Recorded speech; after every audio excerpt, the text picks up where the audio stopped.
Hey, welcome to the Small Business Made Simple podcast, brought to you by socialmediaandmarketing.com.au. Being in business is never easy, but it can be simple, or at least simpler.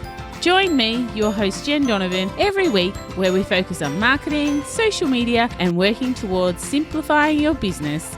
You with me? Let's do this. If you're gonna dream it big, 'cause someone out there listening. Everyone's got a voice to give, and it's time I heard you whistling, 'cause there's no point at all, in dreaming small. Why, hey there, my fabulous listener. Welcome to episode 279 of the Small Business Made Simple podcast. Thank you, as always, as I say every week, for lending me your ears today. I know you have lots of choices of things to do at the moment, and I really do appreciate you tuning in to my episode to talk about product architecture today. If you're a first-time listener, then super welcome. Excited to have you here. And if you're a long-time listener, you will know that the show notes for this podcast can be found at all the W's, social media and marketing.com.au/279. Why would you need the show notes? Well, sometimes you want to read something rather than hear it. Sometimes I talk about a link and you're like, I'm driving a car, or I'm out walking the dog, or I'm in the bath. I can't write down that link, and therefore if you go to the show notes, you will find all the links in there. So that's why I say that every week. Before I get into talking about product architecture today, I'm just wondering, did you get a chance to listen to last week's episode? It was all about creating more leads in your business. I gave 5 examples, or 5 ways you could bring more leads into your business. So if you need more leads in 2024, then get cracking and listen to that episode after, of course, you've listened to this episode as well. As I've alluded to a couple of times, I'm going to talk about product architecture today. And it's something I've been working diligently on since about September or so. So 4 or 5 months at the time of recording this podcast. So starting from scratch, it's a long thought process and a lot of scribbling on paper, designing a process, having a look at systems, and really, and then I have to implement, which I am still implementing. So what have I been working on? Well, product architecture. And a side note, the word architecture has been one that I've never really been able to spell, but I'm almost cured now after writing it so many times over the last few months. It's just one of those words that, I'm constantly asking Siri, how do you spell it? But now I think I've got it nailed. So what is product architecture, Jen? What are you rabbiting on about? Well, it's product design. It's similar to income streams, but it's the product of that income stream. It really starts back with probably one of the biggest questions you can ask yourself as a small business owner, and that is, what do I want my business to look like? What sort of design, what is my business, I guess, design? What do I want that business to look like? And although that might sound like an easy question, for me, 9 months in, it's been a huge question. And I guess that's what's taken so much work. What do I want my business to look like? What's my business model going to be in 2024? And of course, after you decide what business model you want and what you want it to look like, the next question is, how much money do you want to earn? So how much money do you want to earn in 2024? And after you come up with that figure, the very next question is how. How consists of what income streams you are going to use to make that money. And in many cases, how then becomes the products that you have to sell in order to make that money, in order to have the business that you desire, and that have that business model that you've set out to have as a small business owner. Now, it doesn't matter if you're the product, such as, coaches or mentors, or whether it's a digital product, such as a course, or whether you sell a physical product. It's still a product. We're still talking about product architecture here. So perhaps this might make a little bit more sense to you if I tell you a little bit about the process that I've been going through over the past 4 months or so. And a bit of a side note here, if you're thinking, Jen, this really isn't for me as a small business owner, then I really want to stretch you and have you think of this again, because it is so you. And it's so something that you need to be thinking about as a small business owner. And if you're not thinking about this sort of stuff, then this could be one of the reasons why the business just isn't moving the way you want it to be. I'm not saying your business isn't profitable, but maybe it's not the business design that you want. It's not this isn't the business I set out to have, Jen, when I went into business for myself. This could be one of the main reasons why, because you haven't sat down and really thought through your product architecture and your income streams in order to reach the goals that you want. So, really got to think about these things, and this is what this episode is hopefully going to stretch your thinking about and help you map out that product architecture and those income streams, all based around the business that you want, how you want to have your business, what is your business model. So for me, it all started with my book, Small Town, Big Impact.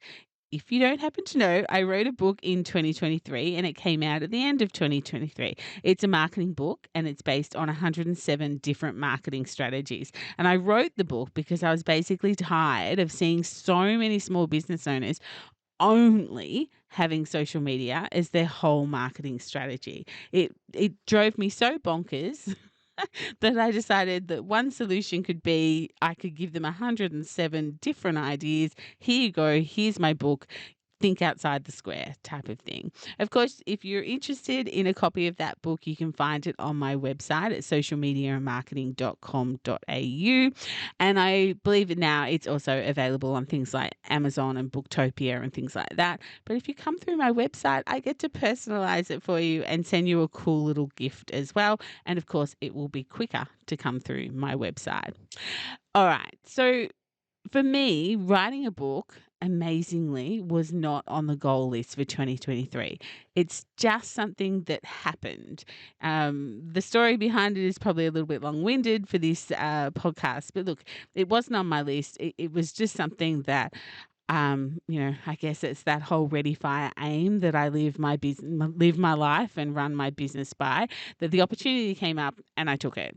So not being a goal that I had in 2023 and being so goal orientated, it really did create some chaos in my business, or at least chaos in my head. I'm not quite sure whether anyone else noted the chaos, but it definitely created chaos for me. And obviously, my book is now one part of my product architecture. It is an income stream now. And in the process of writing the book, I got to thinking about the passiveness of reading a book. You buy a book, you like the book, you read the book, but do you take any action from the book? Do you, for instance, go and find the author on social media and start following them? Do you listen to the podcast they've talked about throughout the whole book? And obviously, I'm talking about business books here. And importantly, as the author and the business owner who now has the book as an income stream, it's like, well, what action do I want the reader to take next to come deeper into my world? Remembering, of course, that many people who will actually buy my book, I've got no idea who they are.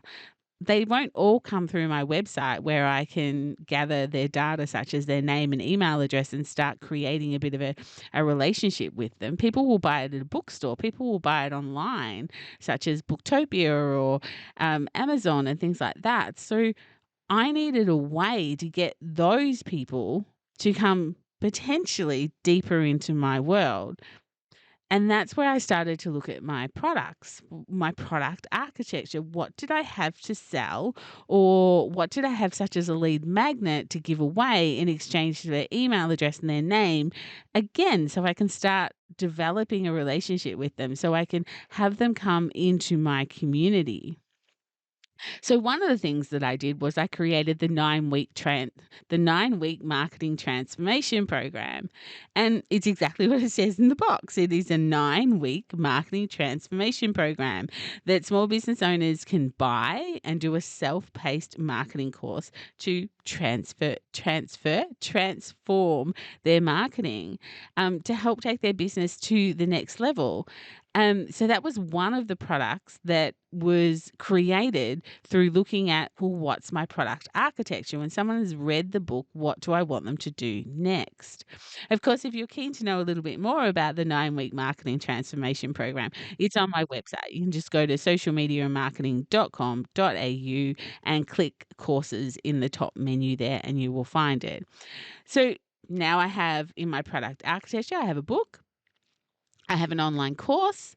Of course, I have myself as the product, as a marketing coach and a digital marketing mentor. And of course, then I have speaking. Speaking is another part of my product architecture.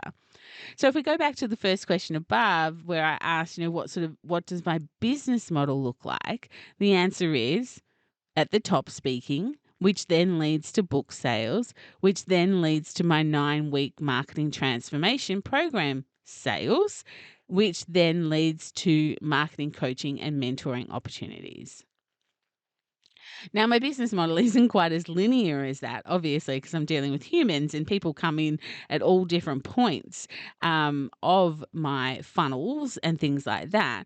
And if I could show you, but it's a podcast, my actual drawn product architecture, you will see that it's definitely not linear, that there's all sorts of different pathways. But in 2024, I really want speaking to sit at the top and everything derives from there. That is the main product architecture that I'm going to push inside my business. And when I say push, I mean that's what I'm going to concentrate as the business owner, as the person who's doing the marketing, is trying to make that product architecture become a reality.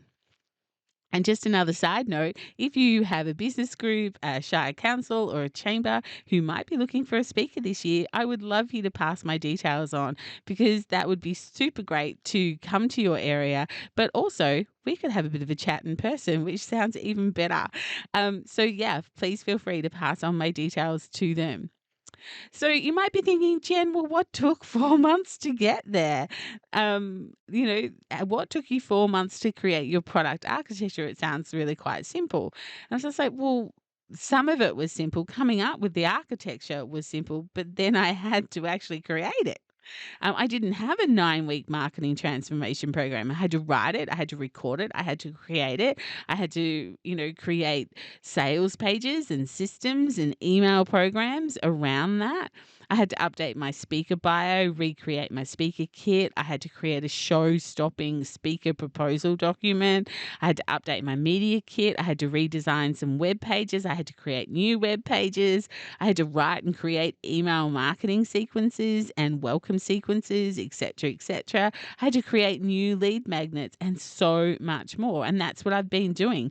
That's what's taken so long to, once I created the pattern or the business model and put the product architecture behind the business model or in front of the business model or below the business model, depending on how you can visualize that, then I actually had to do the creating. So this is what I've spent so much time doing.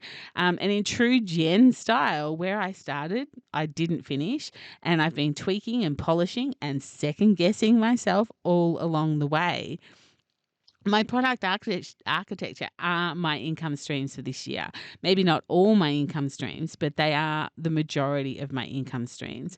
My income will come from speaking, keynoting, course sales, book sales, coaching and mentoring small business owners around their marketing, their digital marketing, their strategy, and of course now helping small business owners thinking about their product architecture. So I can't encourage you enough to take some time today and sit back and think about your product architecture, your income streams. Are the ones that you have now really going to help you get to your financial goals this year? Is the income streams that you have now really going to be the ones that will help you achieve what it is that you have as a financial goal? Or do you need to add more income streams? Do you need to get rid of some income streams? Like I've had to get rid of some income streams to make room for new ones. And if you do need new ones, what does that even look like? What do you need to create in order to have those income streams be an income stream like me? Do you have, like, I had to create a whole course, a 9-week marketing transformation program that didn't exist. It existed in my head. And if I'm really honest, it's existed on the back of my office door for about 5 years. So it was a really big push for me to get it created so that when the book went out, people scanned the QR code, they actually went somewhere and could actually buy that course. So I hope this podcast has got you thinking. I really, really want this year to be your best year in business yet. And that's why I'm dedicating so much of January's podcast to having you think differently about your marketing, to stretch you a little bit, to get you to design the business that will see 2024 be so freaking fantastic for you and so enormously profitable for you. So I really hope that this episode and the last 3 episodes are pushing that thinking, pushing that envelope for you and opening up the possibilities of marketing. So you with me? Oh, I would really love to have you double down on this. Think about, what is my product architecture? What are my income streams? And what is my goal? What does my business model even look like?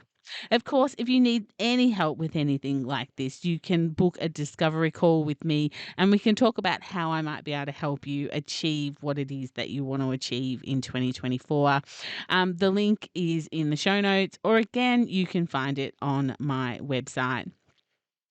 If you'd like a copy of my book, or you're interested in the 9-week marketing transformation program and that sounds a bit like what you need right now, then head to my website, socialmediaandmarketing.com.au, and you'll find them both there. Of course, you can also, like I said before, book a discovery call there. You just need to scroll a tiny bit on the homepage to see that button as well.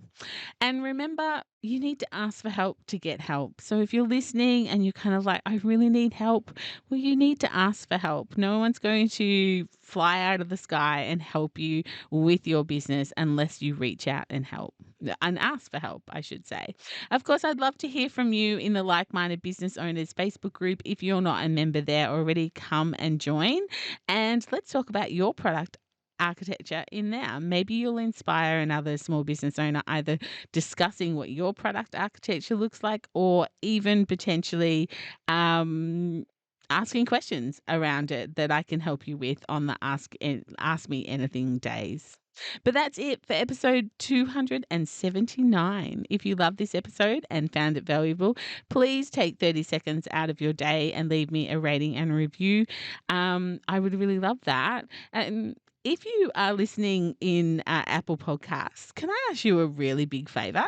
Because it's been a while since anyone's left a review there, and I would really love for you to leave a review if you listen in Apple Podcasts.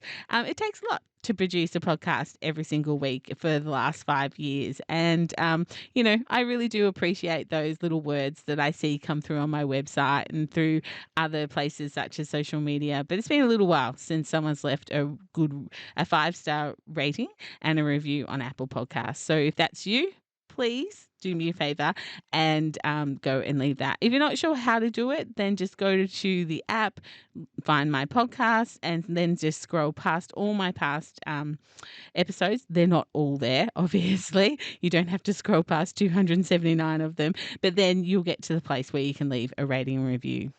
But that's it for episode 279. I'll see you next week. In the meantime, if we're not social, let's get social on social. You'll find me on just about all the platforms at Jen Donovan. But whatever you do, remember, my small business peep, as my opening song says, there is no point in dreaming small. No time like the present. Tell it like you feel it, say it proud, be true, and let us see you for the star that you are. No point in dreaming small. I would like to acknowledge the traditional custodians of the land, the Yorta Yorta people, on which I record this podcast and conduct my business today, and pay my respects to their elders, past and present. I extend this respect to the Aboriginal and Torres Strait Islander people here with us today as well.